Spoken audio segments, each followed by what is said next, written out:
Hi, I'm firearms attorney Gilbert Ambler, and I'm back today to talk about Glock switches, Glocks, semi-automatic firearms, the definition of a machine gun, and a recent lawsuit that New Jersey just filed this week seeking to stop the sale of all semi-automatic Glocks in the state of New Jersey, and why this lawsuit is not alone. We've seen other similar lawsuits, and why I think we are going to keep seeing such similar lawsuits in the future. And then finally, a very important subject and something that I'm personally very curious about is my own individual conspiracy theory on how big tech companies might actually be assisting creating a problem to set up lawsuits like the one that New Jersey just brought. Before we dive into all of this, however, if you have not yet hit that subscribe button, what are you waiting for? Subscribe, like, comment with your thoughts, share with your friends. We're getting close to 10,000 subscribers. Help us hit 10,000 subscribers. Let's get there. And let's keep talking about this important Second Amendment related content. All right, what is this lawsuit? Well, it's very, very important that this lawsuit is not an allegation that Glock is selling machine guns illegally to civilians in the United States. That is not what New Jersey is alleging, even though most of the lawsuit is talking about Glocks being converted into machine guns.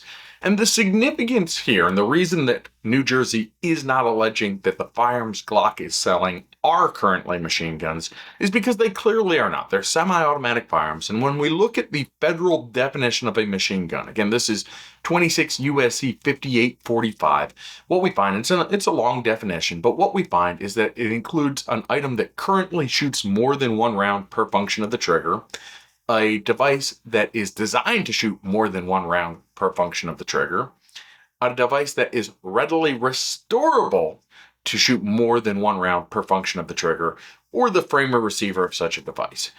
And the significance here is that although Glocks are being converted by criminals into machine guns, into devices that fire more than one round per function of the trigger, although they are being converted, they are not being restored. And the reason they're not being restored is because that language, the readily restorable, connotes or indicates the fact that the device had to start out as a machine gun. Essentially, what that portion of the machine gun definition is talking about is a gun that was originally sold as a machine gun, deconfigured to be a semi-automatic, but which is readily restorable. The parts could be added back in to turn it back into a machine gun. Because these Glocks are starting life and being sold as semi-automatic firearms, even if they are readily convertible, they are not readily restorable, and thereby don't fit the federal definition of a machine gun, and importantly, don't even fit New Jersey's definition of a machine gun, because if it did fit New Jersey's definition of a machine gun, we would almost certainly see that alleged in the lawsuit. What New Jersey has done is a nuisance lawsuit. They're saying that because these semi-automatic Glock handguns are readily convertible to machine guns, they're not currently machine guns as sold, but because they can be converted into machine guns, they are a nuisance to our citizens. And to support this, they turn to all sorts of criminal acts where switched Glock handguns have been used in a crime. And I keep talking about switched Glock handguns. I'm presuming you know what I mean. If you don't know what I mean, I'm talking about a little button that can be pushed into the backplate of a Glock handgun that can switch it from a semi-automatic to a fully automatic firearm by modifying the internals of the weapon. It is an illegal modification. And it's something that the news media has been panicking about lately. I've seen more and more news articles.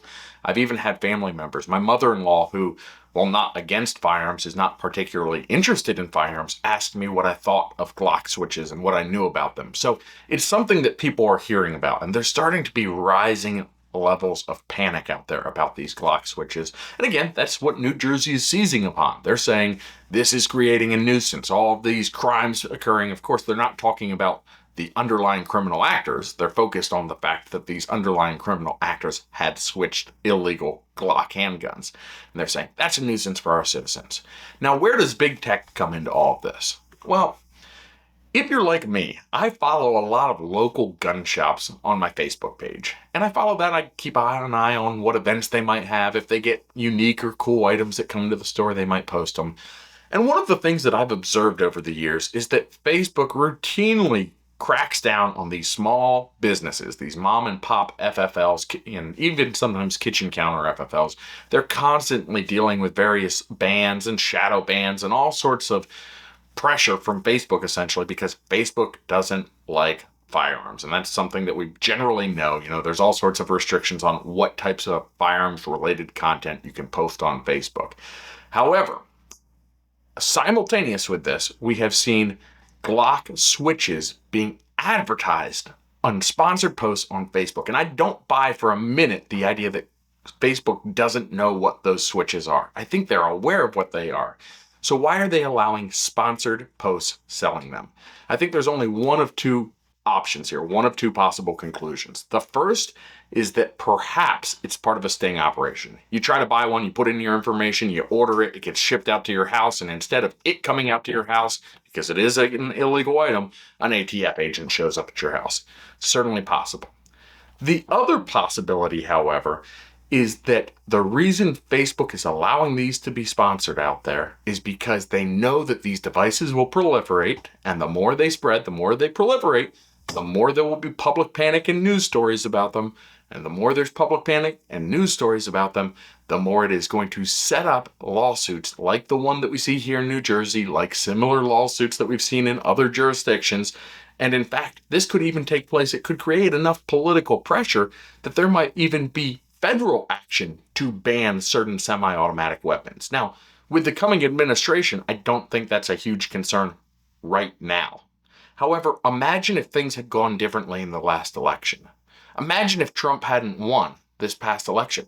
Who do you think would have been in office at that point? Well, we know who would have been in office. And if that party was in power, would they have had the political appetite to claim that based on the risk of conversion to a machine gun, based on how frequently it happens, Glocks and similar semi-automatics, even AR-15s, because of how they can be converted to machine guns, should be banned, and they might even have had the political momentum to change the law and ban these items. So what am I suggesting? I'm suggesting that, and I know this is a conspiracy theory, but I'm suggesting that it's possible that big tech is actually conspiring and encouraging the sale of these devices, because if there's enough panic with them, maybe there would be political appetite to ban semi-automatic firearms that are currently legal at the federal level. Of course, if you are a New Jersey resident, none of this is new to you. You are aware of how the state wants to ban guns. But for those of us living in free states, it would be earth-shattering to see a federal ban on many of these very common semi-automatic weapons like Glock handguns. Let me know what you think. Comment your thoughts. Tell me whether you think there's any teeth to my conspiracy theory here. And if you enjoyed this content, hit that subscribe button. Until next time.